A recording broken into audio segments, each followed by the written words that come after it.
Salut tout le monde, aujourd'hui on se retrouve au rayon sous-vêtements pour coudre un boxer pour femmes. C'est un super projet qui ne va pas prendre trop de tissu et qui va être assez rapide à réaliser. Et une fois porté, franchement c'est super confortable. Cette version-là que vous voyez à l'écran a été réalisée dans un jersey de tencel avec 5% d'élastane. Et franchement c'est une petite merveille, je me sens trop bien dedans. C'est super doux, c'est élastique, c'est super agréable à porter. Je voulais vous montrer les deux versions précédentes que j'ai faites pour ce short. Donc ça, c'était ma première toile. À la base, je voulais que l'arrière soit d'une seule pièce pour alléger les étapes de couture. Mais ça s'est révélé pas très saillant puisque ça baillait de ouf au niveau de la chute des reins. Ensuite, j'ai fait une deuxième version ici avec une couture centre-dos. Là, j'ai dû reprendre un peu au niveau de la taille pour que la cambrure soit plus ajustée, mais c'était quand même beaucoup mieux. Pour l'élastique à la taille, j'ai utilisé cette bande qui est un élastique doux au toucher et pas trop ferme. Si vous cherchez un élastique approprié, il faut vraiment que vous preniez un élastique fait pour les sous-vêtements, 3-4 cm de largeur, parce qu'autrement je trouve que l'élasticité est trop raide et c'est pas agréable à porter. Donc sur une version antérieure, j'avais cousu l'élastique endroit contre endroit et l'idée c'était de rabattre comme ça. Mais ça donnait trop d'épaisseur à mon goût, donc je suis allée regarder mes petites culottes et j'ai vu cette construction là avec le tissu cousu contre l'élastique sans faire de plis, donc c'est ce qu'on va faire dans ce tuto. Pour le tissu, le patron a été réalisé avec du jersey coton avec 5% d'élastane et environ 220 grammes par mètre. C'est mon tissu de base, donc c'est le tissu que je vous recommande de prendre, il n'y aura pas d'erreur avec ça. Cependant, vous pourriez prendre du jersey sous d'autres formes, du tencel, du bambou, un coton moins dense ou encore du tissu à legging comme du supplex par exemple. Mais bon voilà, sachez que si vous prenez un tissu différent de mon tissu de base, il est possible que vous ayez à faire des ajustements puisque l'élasticité va varier. Allez, je vous montre les pièces du patron. Ici à droite, on a les parties qui vont venir entre les jambes, c'est-à-dire les goussets, x2 car c'est une partie doublée. Ensuite vers la gauche, on a des sortes de triangles qui viendront sur le devant du short parce que doublé également. Là je vous ai mis les parties du soutien-gorge, mais ne faites pas attention, c'est pour un autre tuto. Et ensuite, on a les jambes coupées 2 fois en miroir. Alors, je vous ai déjà parlé de l'élastique avant. Pour celles qui aimeraient faire le soutien-gorge, faites attention à prendre une attache de soutien-gorge de la même largeur que la bande élastique. Ou c'est plutôt en fait vice-versa parce que en effet, je n'ai trouvé que des fermoirs à soutien-gorge de 4 cm de large. Donc en conséquence, si vous envisagez de faire le soutien-gorge, je vous conseille d'aller d'abord acheter une attache et ensuite vous prenez de l'élastique de la même largeur. Allez, on va passer à la couture des triangles qui sont sur le devant du short. Je vais prendre un triangle et je vais le poser sur le bord du milieu devant, endroit contre endroit. Ensuite, je prends l'autre triangle et je vais le placer au même endroit, mais de l'autre côté du tissu. Donc le deuxième triangle est endroit contre envers de la jambe. Et je vais venir épingler les 3 couches de tissu ensemble. Puis je couds les 3 couches ensemble avec un point droit, en respectant 1 cm de valeur couture. Et afin de préserver l'élasticité du tissu, vous allez tirer un peu sur le tissu pendant que vous cousez. C'est possible que lorsque vous tirez sur votre tissu, ce soit pas très élastique. Ça pourrait être parce que votre tissu est seulement élastique horizontalement par exemple. En effet, il y a des jerseys qui sont élastiques dans les deux sens, horizontalement et verticalement. Si votre tissu est élastique dans seulement une seule direction, eh bien ne forcez pas, c'est pas du tout grave, c'est pas du tout important pour notre projet. Donc voilà ce que ça donne. Maintenant, je me dirige vers ma surjeteuse et je vais surjeter mes 3 couches de tissu ensemble. Alors, je trouve que c'est assez nécessaire de faire ça parce que, autrement, les 3 couches de tissu vont se séparer et vont s'enrouler sur elles-mêmes en créant du volume. Donc, si vous n'avez pas de surjeteuse, utilisez votre machine à coudre normale avec un point de surjet ou un point zigzag.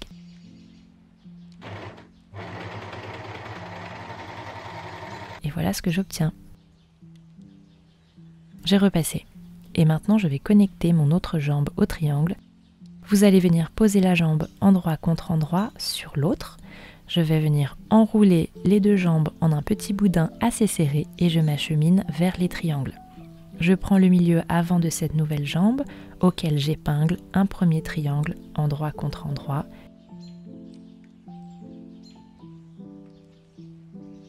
Et ensuite, observez bien la manipulation, je fais passer mon autre triangle de l'autre côté de façon à avoir le boudin de jambe en sandwich entre mes 2 triangles.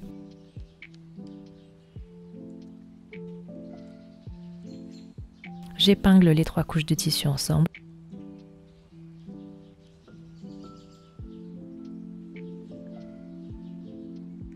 Et maintenant, je vais coudre en utilisant un point droit et en respectant 1 cm de valeur couture.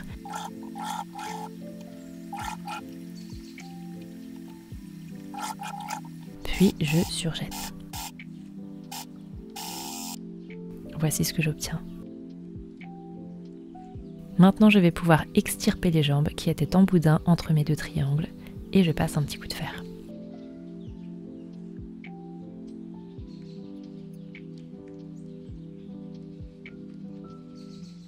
Je vais pouvoir coudre la couture milieu dos. Alors faites bien attention à ne coudre que le long de ce bord-là et pas celui qui est entre les jambes. Je couds avec ma machine à coudre, point droit, 1 cm de valeur couture. Et je surjette. Et voici le résultat. Maintenant, je vais aller chercher ces parties qui seront entre les jambes et qui s'appellent donc les goussets. Vous avez des crans sur la pièce qui vont vous indiquer quel côté vient contre le devant.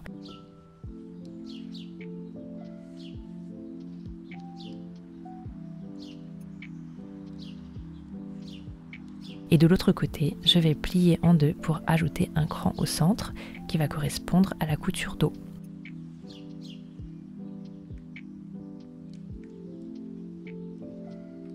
Je prends un premier gousset et je viens l'épingler endroit contre endroit sur le devant de mon short.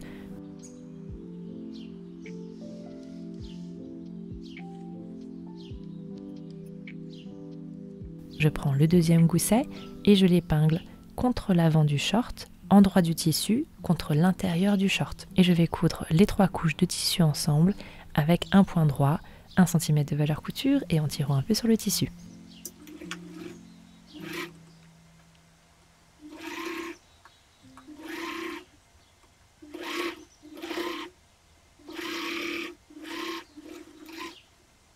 J'utilise ma surjeteuse.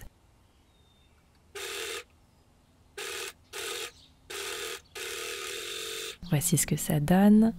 Et maintenant, on doit coudre les goussets au bord opposé du short. Pour ce faire, je vais suivre la même méthode que tout à l'heure. J'enroule depuis le haut du short pour en faire un boudin assez serré.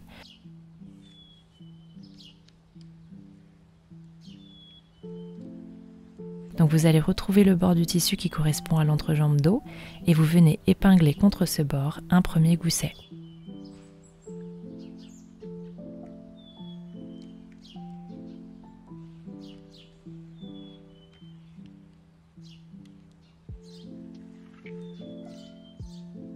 Une fois que c'est fait, vous pouvez épingler le deuxième gousset.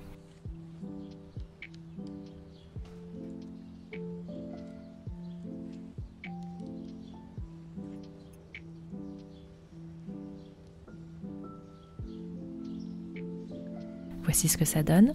Je vais coudre, toujours point droit, 1 cm de valeur couture et on tire un peu sur le tissu en cousant.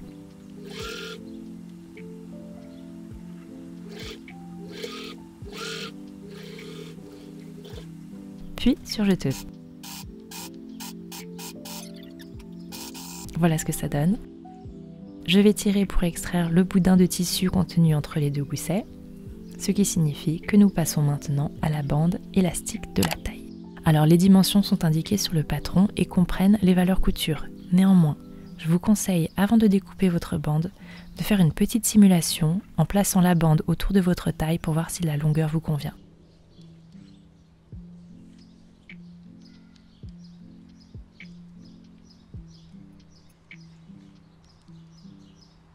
Une fois la bande élastique coupée, je la plie en deux. Je coud les deux extrémités ensemble en respectant 1 cm de valeur couture. Ensuite, j'ouvre mes valeurs couture et je vais coudre celle-ci en utilisant la largeur de mon pied presseur comme guide.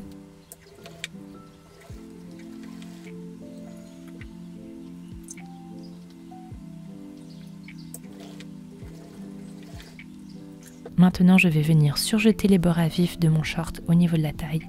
Si vous n'avez pas de surjeteuse, utilisez le point zigzag ou le point de surjet de votre machine à coudre.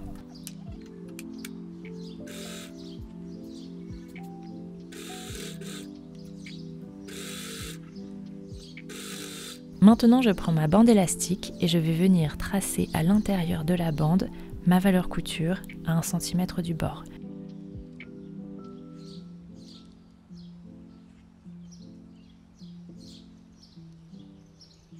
Je plie mon élastique une première fois pour marquer le milieu.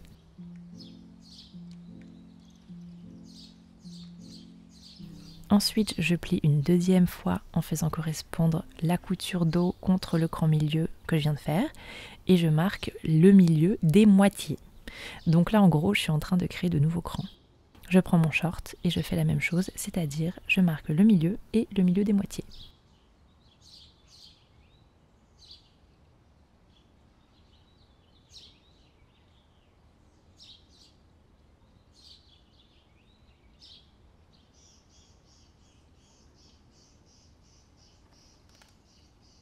Une fois que c'est fait, j'épingle mon short contre l'intérieur de ma bande élastique en respectant la ligne que j'ai tracée et qui indique la valeur couture. Je commence par faire correspondre l'écran que je viens de faire pour bien placer mon tissu. Ce faisant, vous pourrez constater que le short est un peu plus large que ma bande élastique, ce qui est tout à fait normal. Et ça signifie que entre mes différents crans, je vais devoir tirer un peu sur mon tissu et sur ma bande pour plaquer les deux couches ensemble, puis les épingler.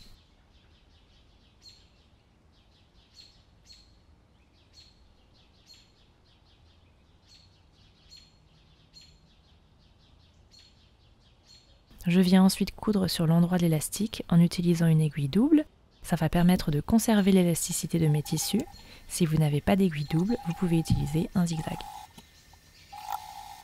Et voilà ce que ça donne. Je trouve que la finition sur l'endroit du tissu est super. Et sur l'envers, on peut voir que mes valeurs couture ne sont pas super bien plaquées contre la bande. Ça veut dire que j'aurais pu coudre un peu plus loin du bord de la bande afin d'empêcher ça. Je reprends mon patron rapidement pour voir quelle est la largeur de l'ourlet au niveau des jambes. Donc on a 2 cm. Je vais venir tracer une ligne à 4 cm du bord des jambes sur l'intérieur du short.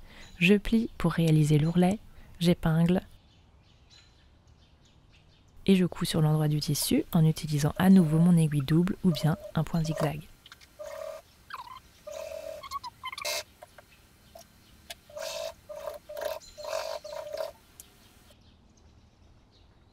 Je vais juste passer un petit coup de fer et le projet est terminé. J'espère que vous avez aimé. N'hésitez pas à vous abonner à ma chaîne, à me suivre sur Insta et sur TikTok et à bientôt pour une prochaine vidéo. Je vous embrasse. Bisous.